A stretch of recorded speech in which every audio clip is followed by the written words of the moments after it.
నమస్తే.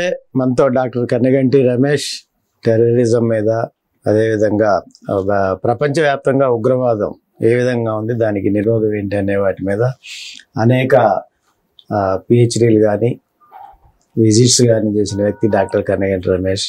అదేవిధంగా చందు శ్రీనివాస్ గారు సోదరులు, మెగా అనలిస్టు.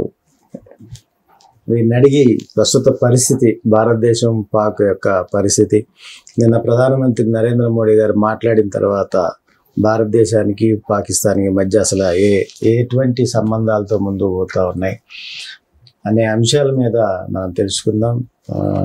రమేష్ గారు చెప్పండి, నిన్న ప్రధానమంత్రి నరేంద్ర మోడీ గారు మాట్లాడిన తర్వాత పాకిస్తాన్కి భారత్కి యుద్ధం జరుగుతుందని, జరగట్లేదని, అదేవిధంగా సరిహద్దుల్లో ఉద్రిక్తత తగ్గించాలని, లేదా మా ఆర్మీని సైన్యాన్ని తగ్గించాలని, ఇట్లా రకరకాల మీడియాలో కథనాలు అనేది రావటం జరిగింది. అసలు ఏం జరిగింది సార్? జాతిని ఉద్దేశించి మన ప్రియతమ ప్రధాని గౌరవ శ్రీ నరేంద్ర మోదీ గారు నిన్న రాత్రి 8 గంటలకి ఆయన తన ప్రసంగంలో 4 కీలకమైన అంశాలు ప్రస్తావనకు తీసుకొచ్చారు. ఒకటి, any terror attack on the state of India is or will be construed as an act of war by the state of Pakistan versus India. This is the first time there is a Modi doctrine. ఈ Modi doctrine ద్వారా, మా national security adviser Shri Ajit Doval గారి doctrine ద్వారా, security doctrine ద్వారా ఇక నుంచి ఏంటంటే ఎటువంటి ఉగ్రవాద సంస్థ చేసే ఎటువంటి అటాక్ అయినా, టెర్రర్ అటాక్, దాన్ని మేము పాకిస్తాన్ చేసే అటాక్ గానే భావిస్తాము. అంటే major policy shift, mind shift, attitudinal shift జరిగిందండి. Number 1. Number 2, given India's strategic geostrategic triangle or the north south, east west, when you take every corner of the globe into consideration and when you do the SWOT analysis, strength, weakness, opportunity, threat analysis, we have 15,000 kilometers of land borders India shares with its immediate neighbors, sir. We share the longest land border with Bangladesh అండి. ఆ దురదృష్టవశాత్తు బంగ్లాదేశ్ లో కూడా జరుగుతున్న పరిణామాలు భారతదేశ అంతర్గత భద్రత మీద ప్రభావం చూపిస్తున్నవి. నెంబర్ 1.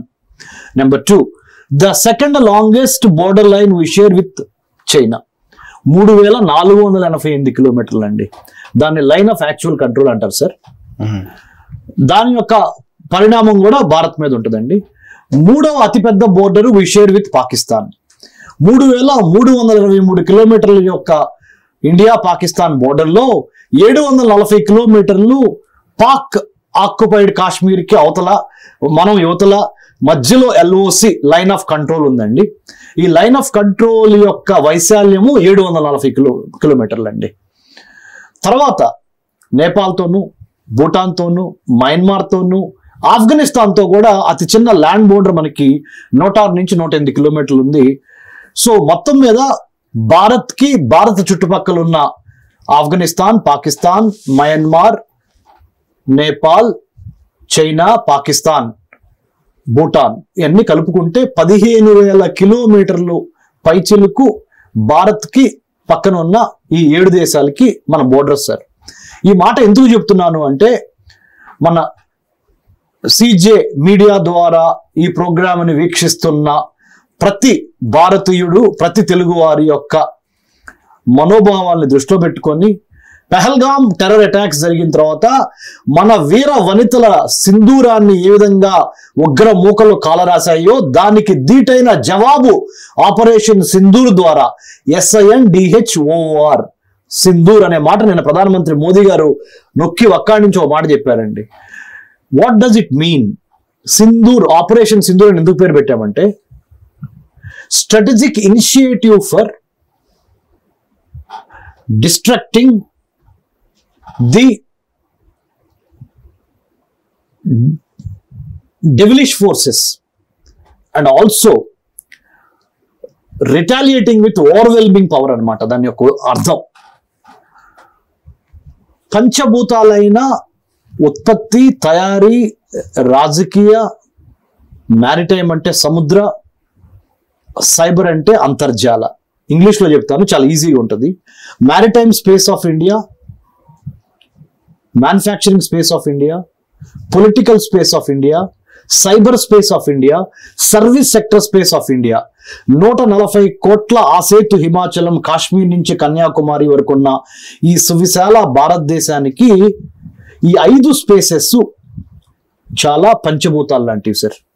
అంటే ఈ 5 స్పేసెస్ లో విధ్వంసం సృష్టించడం ద్వారా భారత్కి ఇబ్బంది కలిగిద్దామనే పాక్ చైనా యొక్క కుట్రలు కుతంత్రాలని ఎదుర్కొంటా ఆపరేషన్ సింధూర్ స్టార్ట్ అయింది. మీకు తెర మీద కనపడుతుంది ఒక పాకిస్తాన్ మాత్రమే సార్.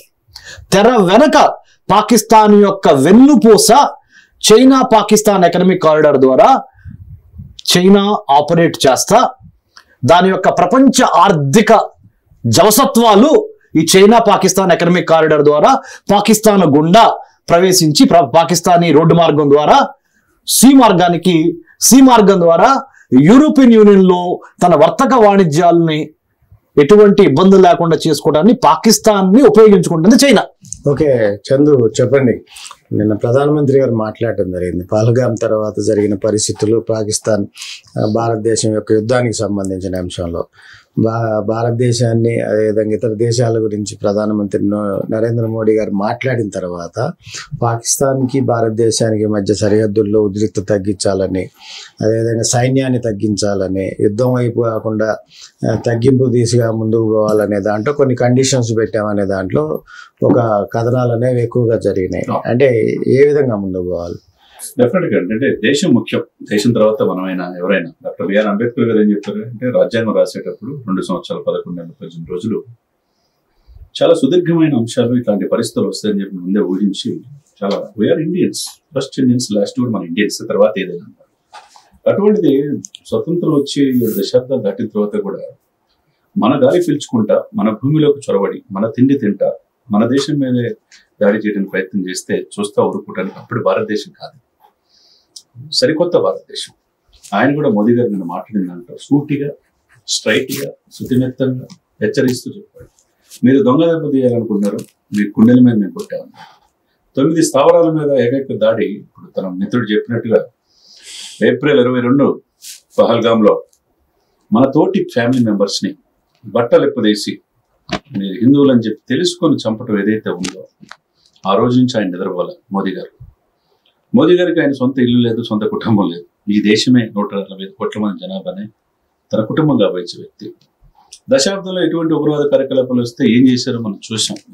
ఎక్కడ ఇన్సిడెంట్స్ కొడుతారు కదా, ఆ రోజుల్లో గోకుల్ చాట్, దిల్సుఖ్ నగర్, లుంబిని, హైదరాబాద్ తీసుకుంటే వాళ్ళకి మొన్నే ఊరేశారు. ఇవన్నీ సిస్టమ్ చూసుకుంటే దేశ భద్రతకి ఆయన ఇచ్చే విలువ, ఆయన మాట్లాడిన తీరు, యుద్ధం ఆపేయంగానే కొంతమంది కుహన లౌకికవాదులు కావచ్చు, ఆ ముసుగులో ఉన్న వాళ్ళు పాకిస్తాన్ ప్రేమించేవాళ్ళు కావచ్చు, కొంతమంది ఇండైరెక్ట్ గా ఆయన్ని డిఫెండ్ చేయడానికి చాలా ప్రయత్నం చేశారు.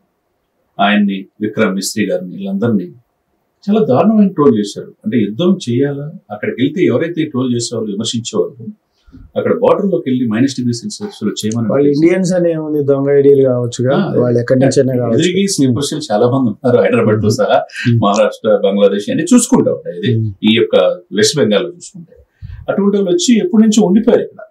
వాళ్ళు మోదీ గారు తీసుకున్న ఆపరేషన్స్ కరెక్ట్గా లేదని కొంతమంది అంటారు. ఆయన తెలియదు, ఆయన ప్రధానమంత్రి 3వసారి అయ్యి ప్రపంచ దేశాల మన్నలను పొందే మోదీ గారికి ఏం చేయలేదు. స్ట్రైట్ ఒకటే క్వశ్చన్ సార్ ఆయన చెప్పింది, ఈ దేశం కంటే ఇది గొప్పది కాదు, కాశ్మీర్ మాది, పిఓకే మాది, నో ఇష్యూ. ఏదన్నా చర్చలు సంప్రదింపులు జరపాలంటే ఇంకో దేశం మధ్యవర్తితో మాకు అవసరం లేదు. మా సింధూరాల్ని, మా మహిళని, మా బిడ్డల్ని నుదుటిన బొట్టు తుడిపేశారు మీరు, అందుకని ఆపరేషన్ సింధూర్ అని స్ట్రైట్ గా మీ దగ్గరే గుండెల మీద కొట్టాం. ఉగ్రవాద విషయంలో ఇంకా చర్చలు అనేది లేదు, ఎక్కడున్నా నామరూపాలు లేకుండా చేసి బాధ్యత మాదన్నారు. ఆల్రెడీ S-400 ద్వారా మీకు సమాధానం చెప్పాం. అదేవిధంగా బ్రహ్మోస్ ద్వారా మీ మీ డిఫెన్స్ సిస్టాన్ని మీ దగ్గరికి వచ్చి లాహోర్తో పాటు అనేక ప్లేస్ లో వైమానిక స్థావరాలను ధ్వంసం చేశామంటే నష్టం ఎంత జరిగిందో మీరు కల్లో కూడా ఊహించుకోవాలా, అంత నష్టం జరిగింది అని చెప్పారు. ఇవన్నీ ఒక ఎత్తు అయితే జనార్దన్ గారు, ఎప్పుడు లేని విధంగా సింధు జలాలు అదృష్టి మీద కావచ్చు, సింధు నది పరమ పవిత్రమైన అనుకుంటారు. ఆ సింధు నది జలాలు 80% వాళ్ళకి ఈ రోజు జీవనోపాధి, వాళ్ళ పంటలకు కానీ ఏదైనా పాకిస్తాన్ అది స్టాప్ చేస్తారని ఎవరు ఊహించలా. ఇప్పుడు తిండి లేక అల్లాడిపోతున్నారు వాళ్ళు. ఆ సింధు నది జలాలకి రాజస్థాన్, మహారాష్ట్ర, పంజాబ్, అక్కడున్న 4 ఢిల్లీతో సహా ఇప్పుడు మొత్తం మరలించారు. అన్యాయంగా ఇటువంటి శత్రువులకి అన్నం పెట్టిన సున్నంగా పెట్టి భావించి మరీ శాంతి అనేది పాకిస్తాన్కి ఇచ్చే కంటే మన దేశంలో ఉన్న రాష్ట్రాలకి ఇచ్చుకోవచ్చు కదా. ఆ సింధు జలాలు కూడా మరల్చారు. కాబట్టి ఆయన స్ట్రైట్గా ఒకటే చెప్పాడు, మా దేశ ఇదిలో ఈ ఉగ్రవాదులు ఎవరబడితే చూస్తా ఊరుకోము, మా సైనికులు సమాధానం చెప్తారని ఆర్మీ, నేవీ, ఎయిర్ ఫోర్స్ ని సెల్యూట్ చేశారు. ఒక రకంగా ఆయన చేసిన పని ఏ గట్స్ ఉన్న వ్యక్తి డైరెక్ట్ గా చెప్పాడు, మా దేశం అంతర్భాగంలో ఎవరు చొరబడి ఎవరు హెచ్చరిక చేయాల్సిన అవసరం లేదు. ఎవరో పాకిస్తాన్ ప్రేరేపితంగా ఇలా చేయగదలుచుకుంటే అక్కడ ఉగ్రవాదులు తయారు చేసి యూనివర్సిటీలు ఏం చేసామో మీరు చూశారు.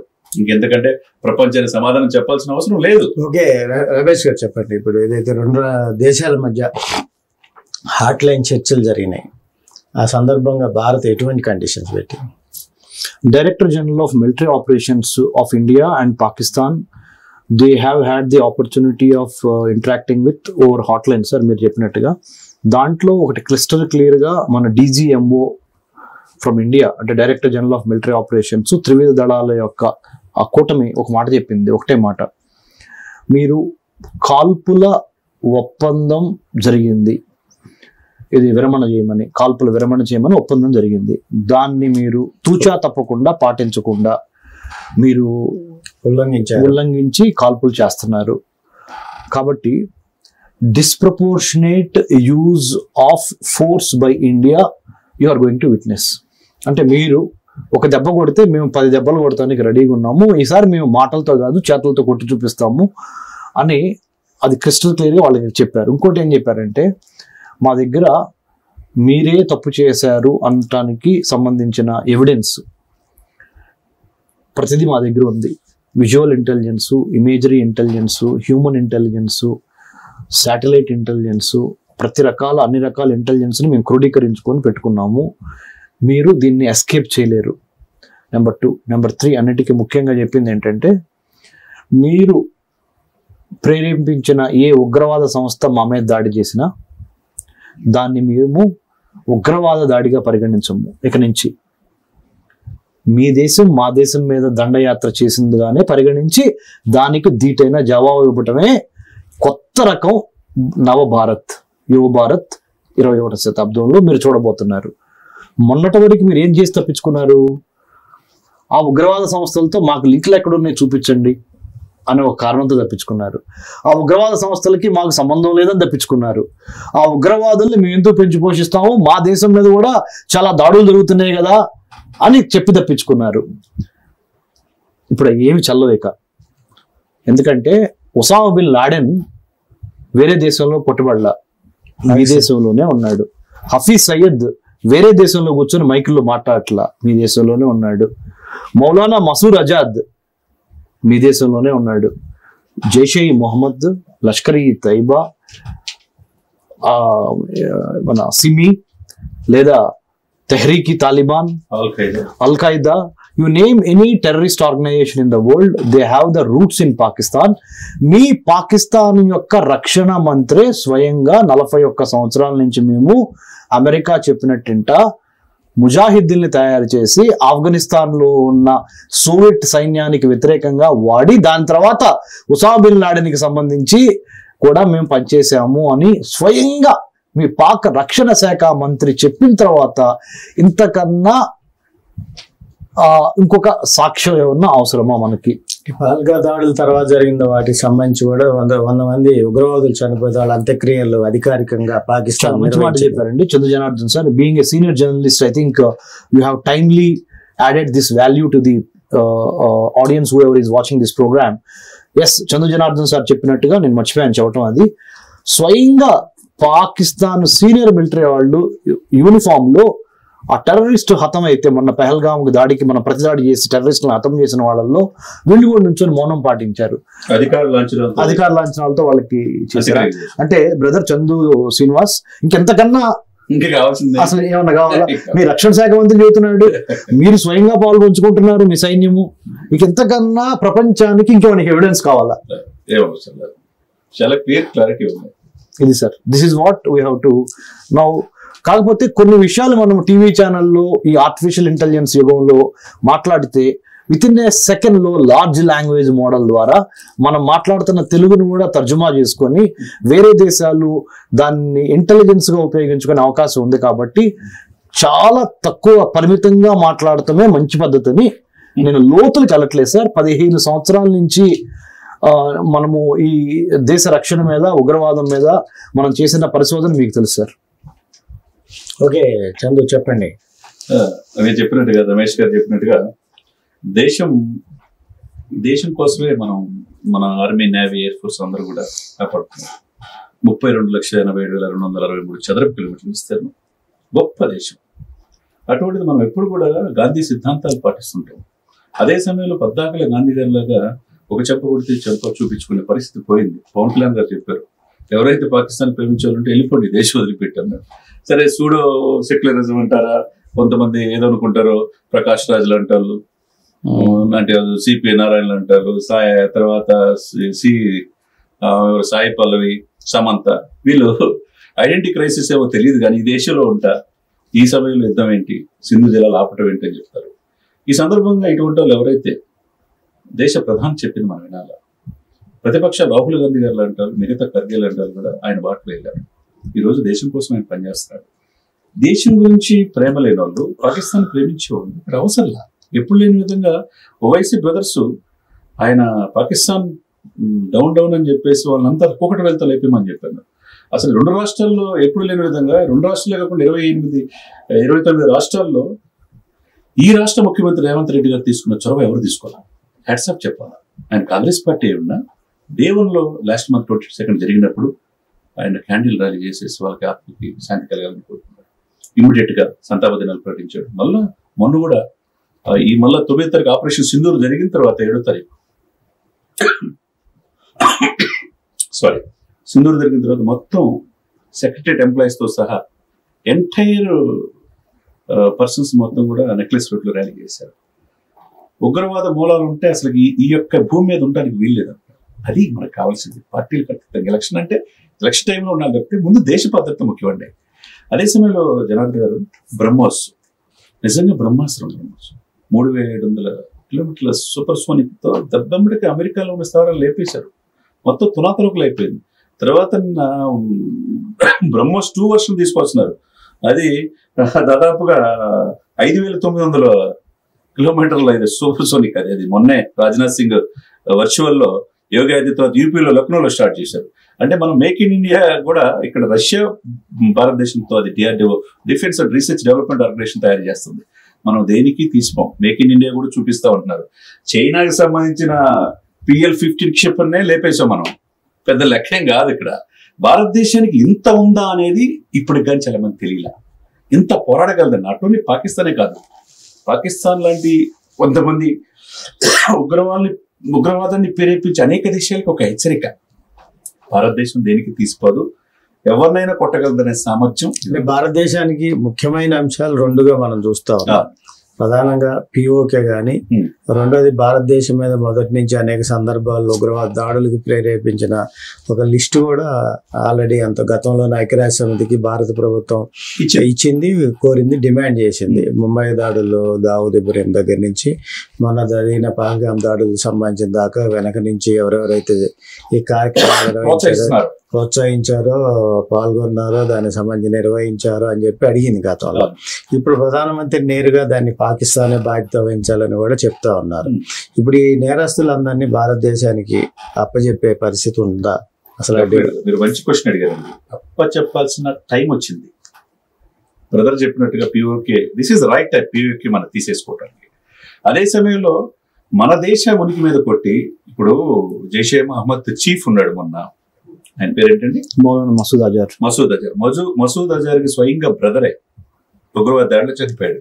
అతను కాందహార్ ఎయిర్పోర్ట్ లో నేపాల్ ఫ్లైట్ ని చేసి ఇక్కడ ఉగ్రవాదాన్ని, భయంకరమైన ఉగ్రవాదాన్ని తెప్పించేశాడు, విడిపించుకున్నాడు.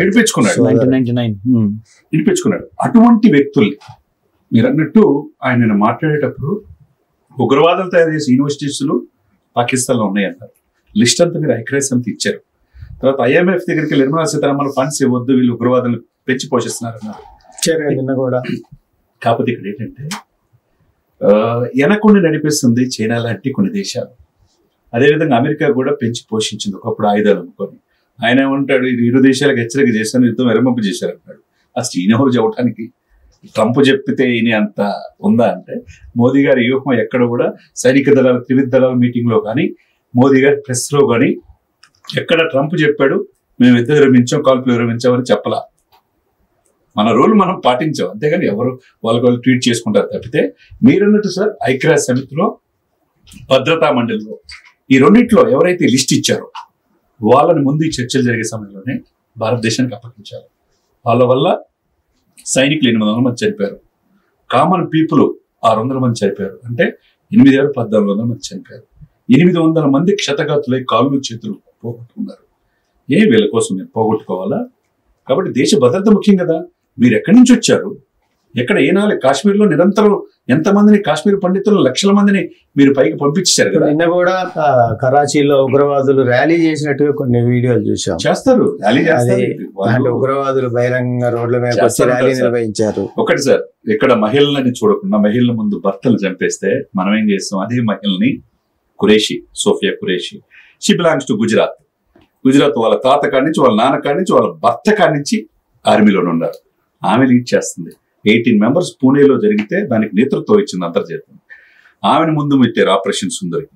ఇంకొక Vyomika Singh, she belongs to Punjab, ఆమెను తీసుకొచ్చి పెట్టారు. ఆమె కూడా అత్యంత ప్రమాదకరమైన యుద్ధ క్షేత్రాల్లో జట్ విమానాలు నడిపింది. మహిళల నుంచో పెట్టి మాదిది, మా నారీ శక్తి, మా సింధూరాలను తుడిపేశారు కదా, మీకు ఆపరేషన్ సింధూర్తోనే బుద్ధి చెప్తారని ఆ సింధు నది జలాలాపటం కావచ్చు, దాడి చేయటం కావచ్చు. కాబట్టి వీళ్ళు మహిళలకు పాకిస్తాన్ ఎంత ఇంపార్టెన్స్ ఇస్తారో మనం కూడా తెలుసుకోవాలి. అదేవిధంగా ఆడవాళ్ళతో పెట్టుకుంటే ఏమైందో మోదీ గారు చూపించారు. కాబట్టి ఇప్పుడు మీరు చెప్పినట్టు నిరంతరం ముంబై బాంబ్ బ్లాస్టింగ్స్ కావచ్చు, అంతకుముందు ఇన్సిడెంట్స్ కావచ్చు, ఎక్కడైనా కానీ మూలాలు ఉన్న వాళ్ళు చాలా మంది, మొన్న దాడి జరిగిన 100 మంది ఉగ్రవాదుల్లో చనిపోయారు. కానీ ఇంకా ఉన్నారు పాకిస్తాన్లో. వాళ్ళని మూలాలతో సహా, కూకట వేలతో సహా తీసుకొచ్చి మాకు సంబంధం లేదంటే అప్పుడు నమ్ముతారు తప్పితే పాకిస్తాన్ ఎప్పటికీ మనం నమ్మకూడదు. రమేష్ గారు చెప్పండి, ఇప్పుడు గతంలో అంటే ఉగ్రవాదులు చేశారనే అభిప్రాయంతో దేశాలన్నీ ఉన్నాయి, భారతదేశం కూడా ఉంది. ఇప్పుడు అసలు ఉగ్రవాదులు సృష్టించింది పాకిస్తాన్ ప్రభుత్వం, ఉగ్రవాదులు నడిపించేది పాకిస్తాన్ ఆర్మీ, ఉగ్రవాదులకు కావాల్సినంత శిక్షణ ఇచ్చేది పాకిస్తానే. కాబట్టి ఇప్పుడు పాకిస్తానే ఉగ్రవాద సంస్థగా చూడాల్సిన ఆవశ్యకత ఉంటుంది. ఈ పరిస్థితుల్లో భారతదేశం గతంలోనే పాకిస్తాన్ని ఉగ్రవాద సంస్థలకి కేర్ ఆఫ్ గా చూపించింది, ప్రపంచ దేశాలకి చెప్పడం కూడా జరిగింది. గతంలో అమెరికా కూడా ట్విన్ టవర్స్ కూల్చేసిన తర్వాత మాత్రమే వాళ్ళకు కూడా కళ్ళు తెరుచుకున్నాయి. ఇప్పుడు ఈ పరిస్థితుల్లో ఇప్పుడు POKకి సంబంధించిన అంశంలో పాక్ ఆక్రమిత కాశ్మీర్ని మనం తిరిగి తెచ్చుకోవడంలో కానీ, ఉగ్రవాదులు ఎవరైతే ఉన్నారో దీనికి సంబంధించి నేరుగా ఇన్వాల్వ్ అయ్యే కార్యక్రమాలు నిర్వహించిన వాళ్ళని పాకిస్తాన్ ప్రభుత్వం భారత ప్రభుత్వానికి అప్పచెప్పడంలో కానీ ఎటువంటి అవకాశం ఉంటుంది? తప్పనండి. సరే అండి, ఇప్పుడు ఒక 4-5 స్ట్రాటజీలు మనకి అవైలబుల్ ఉన్నాయి. ఒకటి, డిప్లొమాటిక్గా పాకిస్తాన్కి సంబంధించి పాకిస్తాన్ చేస్తున్న తప్పుడు పనుల్ని విత్ ఎవిడెన్సెస్ ప్రపంచంలో ఉన్న ఇంటర్నేషనల్ కోయిలేషన్ అగెయిన్స్ట్ టెర్రరిజం మొదలు పెడతాం అన్నమాట. ప్రపంచ దేశాలకు ఒక ఐక్య వేదిక యునైటెడ్ నేషన్స్లో కౌంటర్ టెర్రరిజం వింగ్ ఉంది, దానికి సమర్పించడం ఒకటి. 2, మనకి తెలుసు యునైటెడ్ నేషన్స్ అంత పవర్ఫుల్ కాదని, ప్రాక్టికల్గా చెప్పాలంటే పెద్దల పంచాయతీ లాగానే ఉంది కానీ దానికి ఎన్ఫోర్స్ చేసే అధికారం లేదు.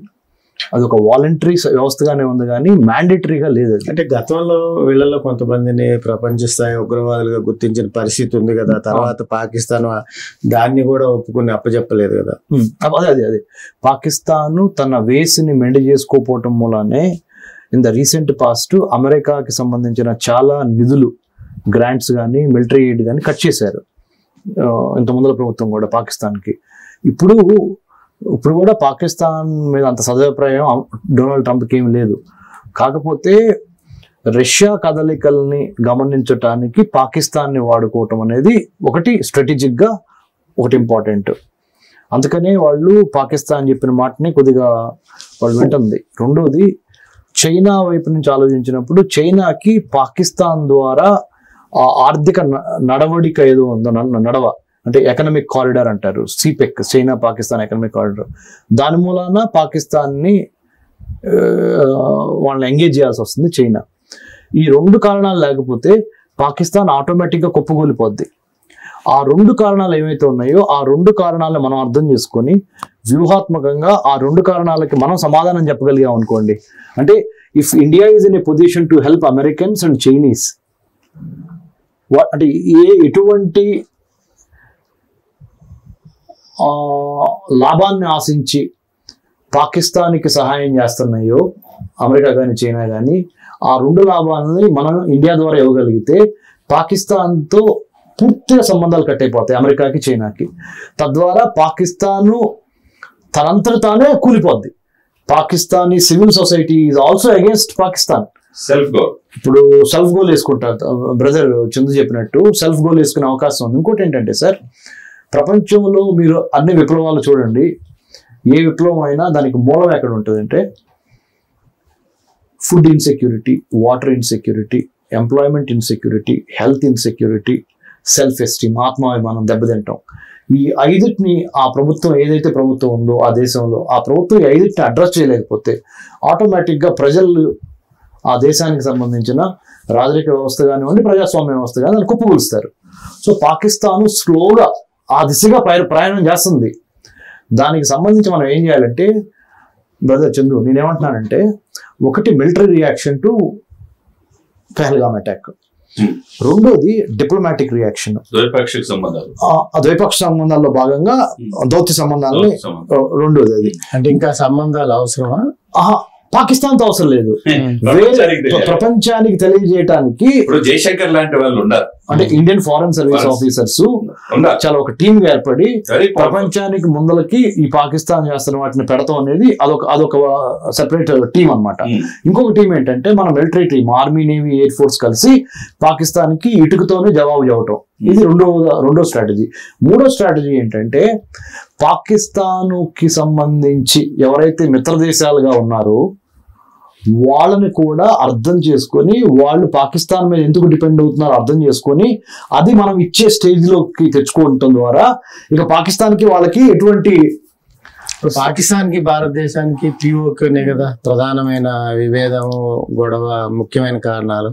ఈ పిఓకే సంబంధించిన అంశంలో భారతదేశం ఆచితూచి స్టెప్ వేస్తుందా? ఎందువల్ల దాంట్లో ఆలస్యం అవుతుంది ఇంత యుద్ధం జరిగినా కూడా? భూభాగాన్ని ఆక్రమించడం, భారత్కున్న మిలిటరీ శక్తికి పాకిస్తాన్ ఆక్రమిత కాశ్మీర్ని ఆక్రమించడం అనేది మ్యాటర్ ఆఫ్ మినిట్స్ విషయం. అది కాదు, లోపల ఉన్న మనుషుల చేతే పాకిస్తాన్ని కొట్టించడం అనేది తెలివైన పని. ప్రాంతాన్ని గెలుచుకున్నంత మాత్రాన, మనుషుల హృదయాలు గెలవకుండా ప్రాంతాన్ని గెలుచుకున్నంత మాత్రాన మనం విజయం సాధించినట్టు కాదు. అంటే పాక్ ఆక్రమిత కాశ్మీర్ లో చైనా పాత్ర ఏమైనా ఉందా? వాళ్ళు అక్కడ రోడ్డు వేసుకోవటం కానీ ఇవన్నీ ఇన్వాల్వ్మెంట్ ఉంది. పాక్ ఆక్రమిత కాశ్మీర్ లో ఒకటి, పాకిస్తాన్ లో గిల్గిట్ బల్టిస్తాన్, వాళ్ళు పాకిస్తాన్ వాళ్ళు అనేది అంటే ఆజాద్ కాశ్మీర్ అంటారు, అదొక ముక్క. గిల్గిట్ బాల్టిస్తాన్, షక్స్గమ్ వ్యాలీ అంటారు. షక్స్గమ్ వ్యాలీ అనేదాన్ని భారత్ నుంచి పాక్ ఆక్రమిత కాశ్మీర్లో ఉంది. ఇప్పుడు దాన్ని ఏం చేసింది, చైనాకి గిఫ్ట్గా ఇచ్చేసింది ఎవరు? పాకిస్తాన్. ఆ షక్స్గమ్ వ్యాలీని పాకిస్తాన్ ఇవ్వటం మూలన చైనాకి అది దాన్ని కూడా ఉపయోగించుకోవడానికి ప్రయత్నం చేస్తుంది. ఇంకోటి, టిబెట్ లో కొంత ప్రాంతాన్ని చాలా వరకు చైనా ఆక్రమించింది. సో దాని ద్వారా ఇటు నార్త్ ఈస్టర్న్ స్టేట్స్ లోకి వచ్చేది, అది మళ్ళీ వేరే సపరేట్ స్టోరీ. దాంట్లోకి వెళ్ళకుండా ఇదేం చెబుతున్నానంటే, నేను పాక్ ఆక్రమిత కాశ్మీర్ ని, భూభాగాన్ని ఆక్రమించడం భారత్ సైన్యానికి మ్యాటర్ ఆఫ్ మినిట్స్ అండి. కానీ ఎందుకు చేయట్లేదని మీరు ప్రశ్న అడిగారు. ఆ ప్రశ్నకి సూటిగా సమాధానం ఏంటంటే, పాక్ ఆక్రమిత కాశ్మీర్లో ఉన్న ప్రజలు ఆబ్వియస్లీ పాకిస్తాన్కి సంబంధించిన వాళ్ళే ఎక్కువ మంది ఉంటారు.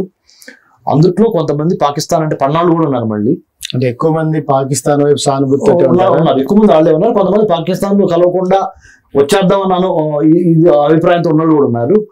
వాళ్ళల్లో అక్కడ వాళ్ళ మనసుల్ని మార్చడానికి ఒక స్ట్రాటజిక్ గా, ఒక వ్యూహాత్మకంగా మనం వెళ్ళి ఎప్పుడు కొట్టాలో ఆ టైం అంటారు చూడండి. When preparation meets opportunity then you become lucky అంటారు ఇంగ్లీష్ లో.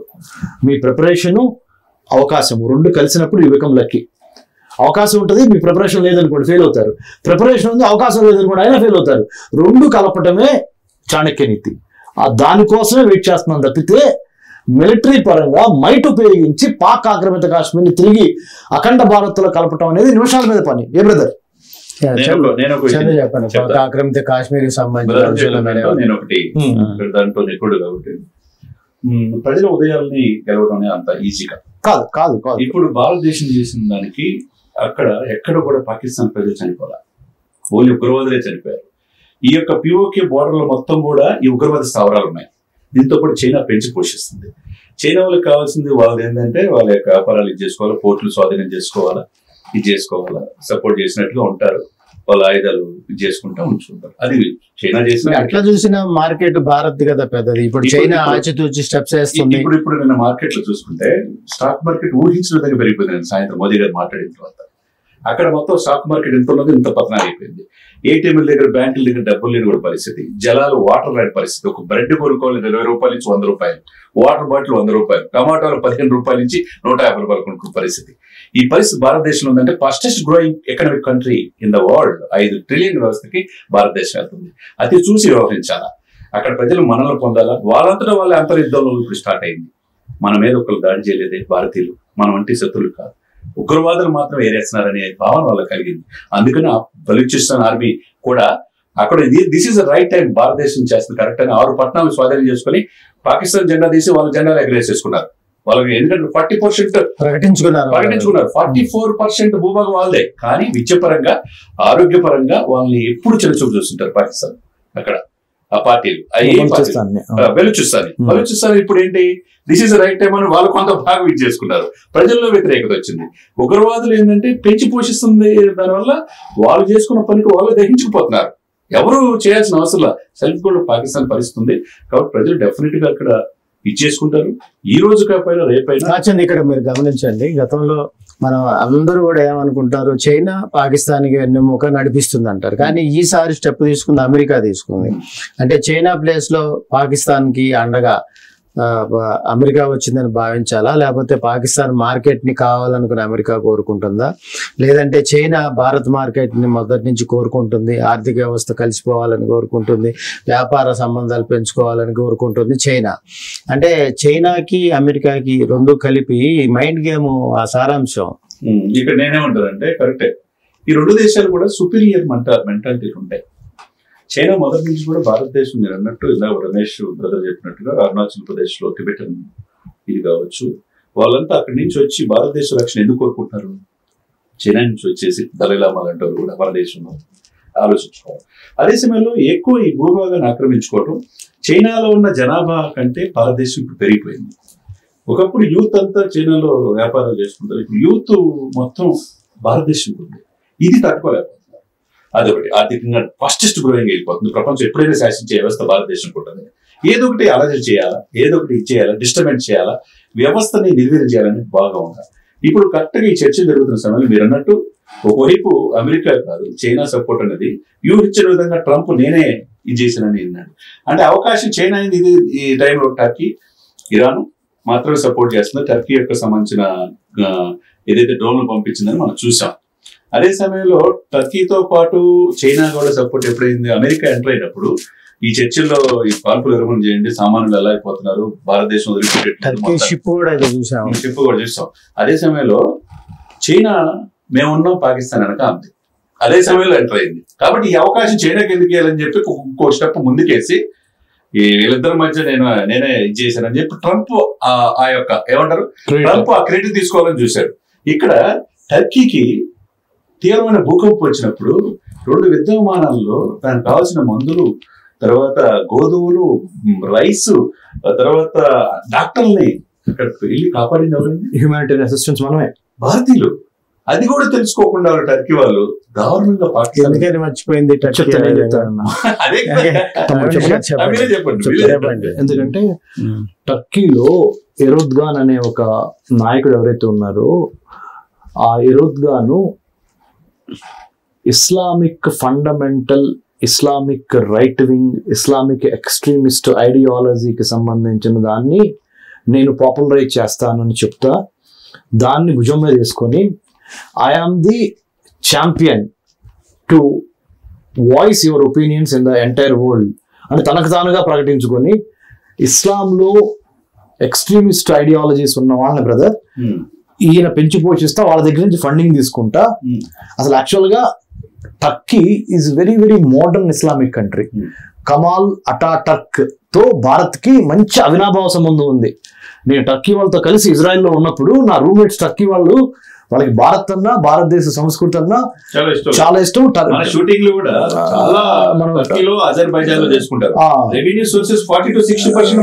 టూరిజం కి సంబంధించి కానీ అంటే ఇప్పుడు ఎందుకు వచ్చిందంటే ఆ నాయకుడు మార్పు మూలాన వచ్చిందే గానీ టర్కిష్ సివిల్ సొసైటీ అంటే టర్కిష్ ప్రజలు భారతీయులంటే అభిమానము, భారతీయులంటే ప్రేమ. ఎందుకు అది ఇస్లామిక్ ఛాందసవాద కంట్రీ కాదు టర్కీ. టర్కిష్ ఇప్పుడు ఎవరైతే హెడ్ ఉన్నాడు ఎరద్గాన్ అని చెప్పానే అతనికి మాత్రమే తన పబ్బం గడుపుకోవడానికి అక్కడ ఈ నాటకం ఆడుతున్నాడు. సో వన్స్ ఆ ఎరద్గాన్ వెళ్ళిపోయిన తర్వాత చంద్ర జనార్దన్ సార్, జస్టిన్ ట్రూడో మొన్నటి వరకు కెనడియన్ ప్రైమ్ మినిస్టర్ ఉన్నాడు, ఎన్ని నాటకాలు వేశాడు భారత్కి వ్యతిరేకంగా. అతను వెళ్ళిపోగానే ఇప్పుడు కొత్త ప్రైమ్ మినిస్టర్ వచ్చాడు కెనడాకి, మళ్ళీ సంబంధాలన్నీ పునరావస్తాయి చక్కగా. ఇండియాకి కెనడాకి మధ్య మంచి అవినాభావ సంబంధం ఏర్పడింది మళ్ళీ. సో ఆ లీడర్ చేసిన తప్పు మూలాన ఆ ప్రజల శిక్షణ అనుభవించడం. ఉదాహరణ మన జెలెన్స్కీని తీసుకోండి, జెలెన్స్కీ చేసిన తప్పు మూలాన యుక్రెయిన్ ప్రజలు సఫర్ అయ్యారు, ఇప్పటికీ అవుతున్నారు. సో ఇది ఓన్లీ ఎరోద్గాన్ అనే ఒక నాయకుడు ఎవరైతే టర్కీలో ఇప్పుడు అధికారంలో ఉన్నాడో అతన్ని తప్పించేస్తే మళ్ళీ Turkey back to India good friends. Very very modern Islamic country. Next step ఎలా ఉంటుంది మళ్ళీ? ఇప్పుడు ఏదైతే నిన్న ప్రధానమంత్రి నరేంద్ర మోడీ గారు మాట్లాడిన తర్వాత దాని తర్వాత ఏదైతే వచ్చిన మీడియాలో వచ్చిన కథనాలు ఇవన్నీ అన్నింటినీ చూసినట్టయితే అంటే శాంతి వాతావరణం పెరుగుతుంది, సైన్యం సరిహద్దుల్లో తగ్గించడం కానీ, సీజ్ ఫైర్ కొనసాగించడం కానీ, ఏదైతే ఒకళ్ళ మీద ఒకళ్ళు కాల్పులు కొనసాగించడం కానీ ఇవన్నీ కూడా తగ్గించాలి, పూర్తిగా నిరోధించాలి అనే దాంట్లో DGMO సమావేశం లాగా వచ్చినాయి. చెప్తానండి, దురదృష్టవశాత్తు పాకిస్తాన్కి గడ్డు పరిస్థితులే కొనసాగుతాయి. ఎందుకంటే వాళ్ళ మైండ్ సెట్ మారినంత వరకు ఈ యుద్ధం ఆగదు. ఇంకోటి మనం ఆల్రెడీ చందు జనార్దన్ గారు మీ CJ మీడియా ద్వారా మన ప్రేక్షకులకి, మనం చూసే వాళ్ళ వ్యూవర్స్కి చెప్తున్నాను, మనము యుద్ధంలోనే ఉన్నాము, యుద్ధంలోనే ఉంటాము. మన ఆపరేషన్ సింధూర్ యొక్క ఫైనల్ ఆబ్జెక్టివ్ రీచ్ అయ్యే వరకు ఇంకా రీచ్ అవ్వలేదు. ఓన్లీ టెర్రరిస్టులు కొట్టాము కానీ టెర్రరిజాన్ని అంతం చేయలేదు. ఇల్లు అనగానే పండగ కాదు, ఓన్లీ ఉగ్రవాదుల్ని చంపాం, ఉగ్రవాదాన్ని చంపలేదు. So the fight is going to be between humanism versus terrorism. India, Bharat BHARAT is championing the cause of humanism over terrorism. So I humbly request each one of you to be associated with geopolitical, geostrategic realities and ముఖ్యంగా భారతదేశ రాజకీయ, ఆర్థిక, భౌగోళిక పరిస్థితులను అర్థం చేసుకొని మనకి శాశ్వత మిత్రులు కానీ శాశ్వత శత్రువులు కానీ అంతర్జాతీయ సంబంధాల్లో ఉండరు. ఇవాళ అమెరికా ఉందని మురిసిపోవద్దు, అమెరికాని నమ్మొద్దు. చైనాతో ఎదురుగా మన గొడవ ఉన్న విషయం తెలిసిందే. మనము సర్వసత్తాక సార్వభౌమ లౌకిక రాజ్యంగా ఆవిర్భవించి ఇవాళకి 77 సంవత్సరాల నుండి 78లో ఉన్నాము. అలానే ముందరకు వెళతా ప్రపంచ రాజకీయాల్లో మనదైన ముద్రను వేసుకొని we should have a plan, preparation, perspiration, and then we can inspire the rest of the world. We are in the war, we are not yet over. Operation Sindoor continues as long as we eliminate terrorism, not terrorists. ఒక నలుగురిని 100 మంది టెర్రరిస్టులు చంపంగానే యుద్ధం అయిపోయిందని పండగ చేసుకోవద్దు. 24/7 365 days. ఇంకా brother Chandu, నీకు తెలుసు 15 ఏళ్ల నుంచి మనం ఎంత కృషి చేస్తున్నావో నువ్వు చూసావు తమ్ముడు. అన్నా నీకు తెలుసు అన్నా, ఈ మాట ఎందుకు చెబుతున్నానంటే చొరవ తీసుకొని మీకు కౌంటర్ టెర్రరిజం పాలసీని Bharat national counter terrorism centre పెట్టి పకడ్బందీగా దేశ యువతని దేశ రక్షణలో మమైకం చేసే విధంగా మన పాఠ్యాంశాల్లో కూడా దేశ భద్రత, విదేశీ వ్యవహారాల మీద సిలబస్కి వచ్చి ఆ సిలబస్ని మనము ప్రతి పౌరుడు దేశం పట్ల, దేశం యొక్క రక్షణ పట్ల అవగాహన, స్ఫూర్తి కలిగి, ఇది only army, navy, air force, police, CRPF పని కాదురా బాబు. ఈ దేశ రక్షణ అనేది మనందరం మమైకం అవ్వాలి అనే సామాజిక స్పృహతో మీరు ఏ గనులు పెట్టుకుని వెళ్ళక్కర్లా. యుద్ధం చేయటం అంటే గనులు పట్టుకొని వెళ్ళి బోర్డర్లో నుంచోని చెప్పట్లా నేను. First of all you should know your country, number 1. Number 2, మీ కంట్రీకి ఉన్న శత్రువులు ఎవరు, మిత్రులు ఎవరు.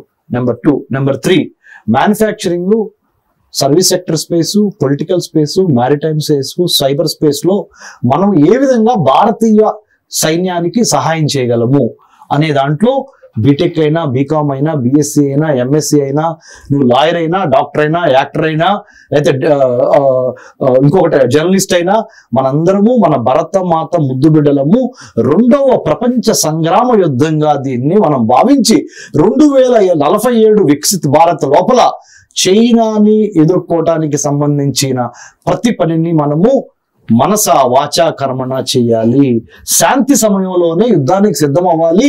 ఇది ఓన్లీ ట్రైలే Pakistan. The main is with China by 2047. Mark my words Chandra Janardhan garu, mark my words. Okay, 2047 చెప్పు. ఇప్పుడు ఈ మధ్య కొంతమంది స్వతంత్ర సంగ్రామ యుద్ధం భారత్ మొదటేమో డిస్కషన్ లోనే కొంతమంది ప్రముఖులు ముఖ్యులతో మాట్లాడేటప్పుడు మనం చేసే యుద్ధం పాకిస్తాన్ తో కాదు, మనం చేసే యుద్ధం అమెరికాతో అని కూడా కొంతమంది అన్నారు. ఇప్పుడు మనం చేసే యుద్ధం అమెరికాతో చేస్తున్నామా, లేదా చైనాతో చేస్తున్నామా, లేకపోతే ఇద్దరి మీద చేస్తున్నామా? నేను ప్రపంచంలో ఉగ్రవాదం మీద చేస్తున్నాను. ఇప్పుడు ఒకటి సార్, 23 సంవత్సరాల ఉరికంబాన్ని ముద్దాడిన భగత్ సింగ్ అంటే మన గొప్ప లెక్క. కటికి దారిద్ర్యాన్ని అనుభవించిన కన్యాకుమారిలో పేపర్లు అమ్మిన అబ్దుల్ కలాం గారి కంటే మన గొప్ప లెక్క. -°C లో దేశం కోసం చనిపోయే సైనికుల కంటే మన గొప్ప లెక్క.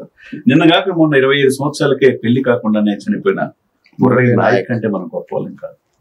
అతను చనిపోతారని తెలిసి కూడా ఎక్కడో అస్సాంలో ఉన్న వ్యక్తి, నాసిక్ నుంచి అస్సాంలో డ్యూటీ చేసే వ్యక్తి వెళ్ళిపోయి కాశ్మీర్కి, అక్కడికి వెళ్ళి యుద్ధం చేయడానికి వెళ్ళిపోయి అతని స్నేహితులు చెప్తుంటే నేను నిన్న కళ్ళమ్మడి నీళ్ళు వచ్చేసాను. విషయం ఏమన్నాడు, ఫోన్ చేసి మొత్తం వీడియో కాల్లో చూపిస్తారు, ఇక్కడ ప్రమాదకరమైన పరిస్థితి ఉంది, నా గురించి నేను వినట్లేదు, నా బాడీ మీద చనిపోతే శవం మీద నాకు 3 రంగుల జెండా వేస్తే సరిపోయింది, దేశం కోసం చనిపోయే హ్యాపీ. కానీ అమ్మా నాన్న నా కోసం ఎన్నో ఆశలు పెట్టుకున్నారు, నేనున్నా లేకపోయినా నువ్వు అమ్మా నాన్న చూసుకోండి, అదే లాస్ట్ కాలం సార్. వాళ్ళు సార్ నిజమైన దేశభక్తి, నిజమైన దేవుళ్ళు సార్. వాళ్ళు చనిపోతారని తెలిసి కూడా 25 సంవత్సరాల పైన ముద్దాడి చనిపోయారు. భగత్ సింగ్ వారసులు నిజమైన.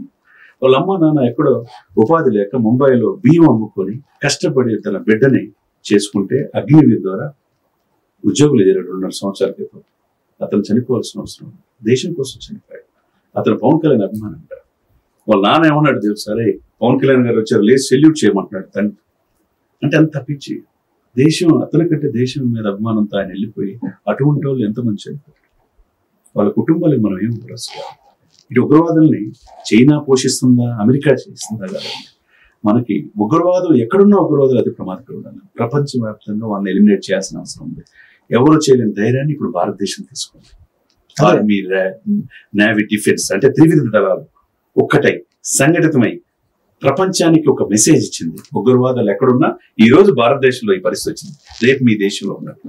కాబట్టి మీరు కాపాడుకోండి మీ దేశాన్ని అని చెప్పి వాళ్ళకి ఒక రకమైన హెచ్చరిక ఇప్పుడు ఇచ్చిందని. రమేష్ చెప్పండి, మీరేమంటారు? మనం భారతదేశం చైనాతో చేస్తుందా, అమెరికాతో చేస్తుందా, లేకపోతే ఆ రెండు దేశాలు పాకిస్తాన్ వెనక ఉండి భారత్ మీద చేసే కార్యక్రమం అయితే కొంతమంది సీనియర్ అనలిస్టులే మాట్లాడుతూ భారతదేశం చేసే యుద్ధం పాకిస్తాన్తో కాదు, ఇతర అగ్రరాజ్యాలు వెనక ఉండి నడిపిస్తున్న యుద్ధం ఇది అనేది అన్న వ్యాఖ్యానించారు. ప్రస్తుతానికి నాకు తెలిసినంత వరకు PhD చేశాను ఇంత అంతర్జాతీయ సంబంధాల్లో, దాని మీద చాలా టైం స్పేర్ చేసినట్టుగా చెప్తున్నా.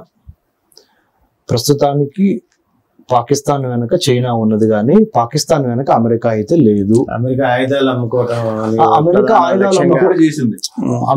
ఆయుధాలు అమ్ముకోవటం అనేది ఆక్సిజన్ మనం ఎట్లా పీల్చుకుంటాం గాలి అంత సాధారణము. దానికి మనం దాని గురించి పెద్ద వరి అవసరం లేదు. అది కాదు, పాకిస్తాన్ వెనక అమెరికా హస్తం లేదు, పాకిస్తాన్ వెనక చైనా హస్తం ఉన్నది. మీ దగ్గర ఏమైనా ఎవిడెన్స్ ఉందా డాక్టర్ రమేష్ కన్నెగంటి అంటే ఉంది, చూపిస్తాము, అంత రీసెర్చ్ చేస్తున్నాము. నెంబర్ 1. నెంబర్ 2, అమెరికా అట్లానే అమెరికాని పూర్తిగా నమ్మి అమెరికాతోనే ఉండకూడదు, అది పెద్ద వ్యూహాత్మక తప్పిదం అవుద్ది. అలా అని చైనాతో కూడా పూర్తి శత్రుత్వంతో కూడా చూడకూడదు. ప్రతి క్షణము ఒకటి గుర్తుపెట్టుకోండి, సిజే మీడియా చూస్తున్న అందరూ, అంతర్జాతీయ సంబంధాలు స్టాటిక్ కాదు, వెరీ డైనమిక్ ఇన్ నేచర్. ప్రతి క్షణము రాజకీయ చదరంగం మారుతూ ఉంటాయి. దాన్ని బట్టి ఏ క్షణానికి ఆ క్షణం బేరుజు చేసుకుని ముందరకు వెళ్ళాలే గానీ 2+2=4 అనేది కాదు. చెప్పండి. రమేష్ బ్రదర్ చెప్పినట్టుగా మనకి ఆగస్టు 15 జనవరి చాక్లెట్ పంచడం. అసలు ఈ దేశం ఏంటి, ఈ దేశ భద్రత ఏంటి, దేశం కోసం చనిపోయిన వాళ్ళు ఎవరున్నారు, ఆర్మీ నేవీ ఎయిర్ ఫోర్స్ ఏంటి, అది పట్టాచారం చేర్చాలి. చెప్పినట్టు ద్వైపాక్షిక సంబంధాలు, దౌత్యులు ఏం చేస్తారు, ఈ యొక్క కౌంటర్ టెర్రరిజం ఏంటి, ఏ విధంగా మెకానిజం నేర్చుకోవాలి. ఇజ్రాయెల్ అండ్ టెక్నాలజీ, ఇజ్రాయెల్ లో రీసెర్చ్ చేసిన వ్యక్తి రమేష్, తెలుగు వ్యక్తి, ఫస్ట్ పర్సన్ డాక్టరేట్ చేశాడు. అటువంటి వ్యక్తులు ఎప్పటి నుంచో ఒత్తుకుంటున్నాడు ఈ పరిస్థితి వస్తుంది అనేది 15 సంవత్సరాల క్రితమే చెప్పాడు తెలుగు. ఇప్పుడు మనం చూస్తున్నాం. కాబట్టి ఈ మెకానిజం మనకు తెలియాల్సింది ఏంటంటే, రాజస్థాన్ లావణ్య ఏమైంది, లేకపోతే అఘోరి ఏం చేసింది, లేకపోతే దువ్వాడ శ్రీనివాస్ వాణి ఏం చేశారు. నా బాధని నా గుండె చెప్పుకుని అర్థం కాదు, నిజంగా జనార్దన్ గారు, ఈ కాదు మనకు కావాల్సింది. ఇప్పుడు మారాలి భారతదేశ యువత. సోషల్ మీడియా వ్యూస్ కావాలి కదా, మరి ఏ వ్యూస్ సార్, దేశం కంటే ముఖ్యం కాదు సార్, వాళ్ళు కూడా తెలుసుకోవాల్సిన అవసరం ఉన్నది. మీ సీజే ఛానల్ సమక్షంలో జనార్దన్ గారికి చెప్పేది ఇటువంటి టాపిక్ తీసుకున్నందుకు ప్రత్యేకంగా అభినందిస్తూ, నెక్స్ట్ జనరేషన్, ఈ జనరేషన్ కి మా బిడ్డలకు ఏమి ఇవ్వాలంటే ఈ కాదు, మనకు తెలియని మొఘల్లో చరిత్రలో వాళ్ళ హీరోయిజం చూపించారు.